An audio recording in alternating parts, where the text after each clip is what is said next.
Welcome back everybody to linuxacademy.com. My name is Terry, and in today's course we continue our preparation for the Linux Foundation Certified System Administration exam.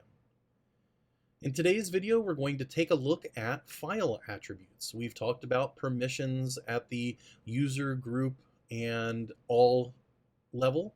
We've also talked about how to set those read-write permissions and file ownership and group ownership. But we're going to talk about a couple of different attributes that are different or outside of those permissions that affect how a file is either used or run or the permissions of it. So the first one we're going to look at is what's called SetUID. So when the SetUID permission is applied to an executable file, for example, a user that's running the program will effectively inherit the privileges of the program's owner. Now, obviously, this can reasonably come with security concerns. So, by its nature, the number of files that are generally SetUID are kept pretty much to a minimum. Most of the time, you'll find programs with those kinds of permissions set when a system user needs to access a file that's owned by root.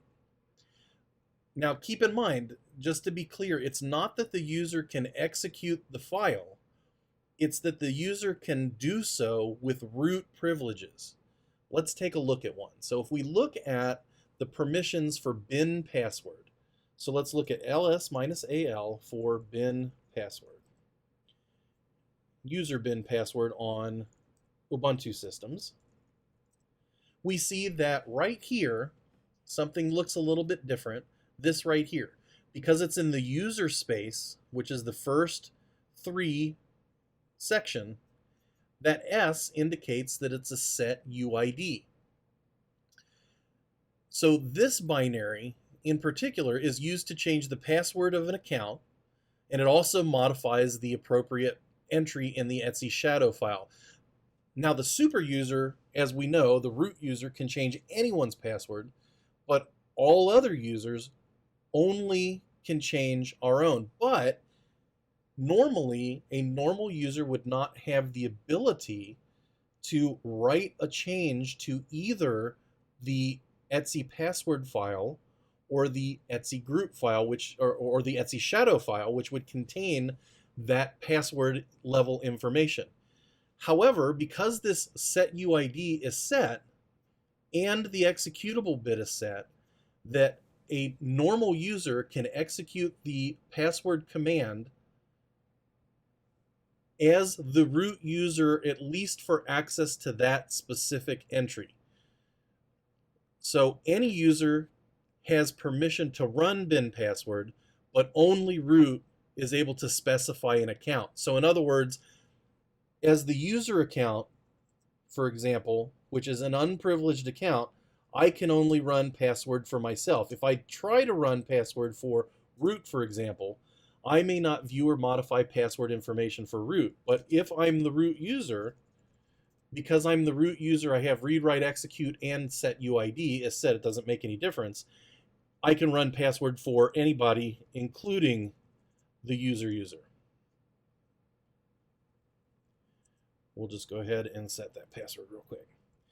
So, keeping in mind that SetUID it's generally limited in terms of form, it's also limited in terms of function, and you really don't want to set it that often. It's one of those things that is really only for root level processes that a user has to run in a more limited fashion. The other one is the SetGID. So the SetGID, much like the UID, is the effective group ID of the real user becomes that of the group owner. So any user can access a file under the privileges granted to the group owner of that particular file.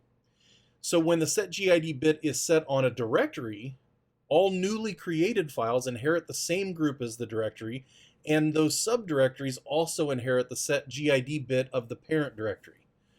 The most likely use for this is when you have members of one particular group that need access to all the files in a directory regardless of who owns that primary group. So we can set that, for example, if we did a make directory on, let's just do GID example. Now what we can do is we can change the group ID UID to be set by doing a change mod on that directory that we just created. And then if we do an LSAL, we'll see that right here, the guide example, or the GUID example, the group ID has been set to SetGUID, so that anything under that would be set for that particular group ID.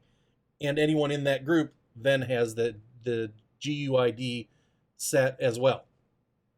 Now there's an additional way to set it. For example, we did the G+S. We could have also done a chmod just to close the loop. We could have done a 2755 on example. And you'll see that it has the same effect. So we can set those GIDs as well, the GUIDs as well as the SetUID by doing the change mod either with the S or the G+S, or we can do the 2755 or appropriate for the octal format as well. Now finally, one of the things we can also do is we can do what's called a sticky bit. So we can set a sticky bit on something. Linux will generally ignore it for files, but for directories, the effect that it has is it prevents users from deleting or renaming the files it contains unless the user owns the directory, the file, or is root. So let's create one. Let's create one. So we've got add user test 1, and we'll give it a super secure password, and we'll create a user test 2, super secure password. So we've got these users, user test 1 and user test 2. So let's do a sudo an su user test 1. I'm in my user test 1 directory, and let's see, in the root directory, let's create make directory examples, change mod 777 example so everybody has access to it, and then we'll go back to being the test user test 1. User test 1. Clear the screen. So now what we're going to do is we're going to create a directory in here in examples. So let's do make directory user test 1. Now what we want to do is we want to set the sticky bit, and there's two ways to do it. We can do a chmod O plus T for the directory user test 1, and we can see that user test 1 has been created, or we could have done a chmod and done 1755 on user test 1. So that sticky bit has now been created. So without the sticky bit, anyone able to write to the directory can delete or rename files. For that reason, the sticky bit is commonly found on directories that are world writable. So for example, if we go to the temp directory, we see that temp has this sticky bit set so that it's world writable. So I can, for example, do an echo test temp.txt, and I can create it, but I can't remove, for example, despite the fact that the directory is world writable, I can't remove the .xo lock file. So that sticky bit prevents me, despite the permissions of the directory itself, from being able to remove files that I'm not the owner of. One more thing is we've got special file attributes for limiting operations that are allowed on files. So if I want to prevent a file from being renamed, moved, deleted, or modified, I can use something that's called change attributes. And I can view it using the list attributes tool. So let's go back to our root directory. And we'll go into the examples directory where we've got a couple of text files. So if I do an lsattr, I can see that there are no special attributes assigned for those particular files. So let's create a new file. Let's do touch, and we'll just create file 1. Now if I list that out and I do an lsattr, again you'll see that there's nothing that's been set as far as special attributes.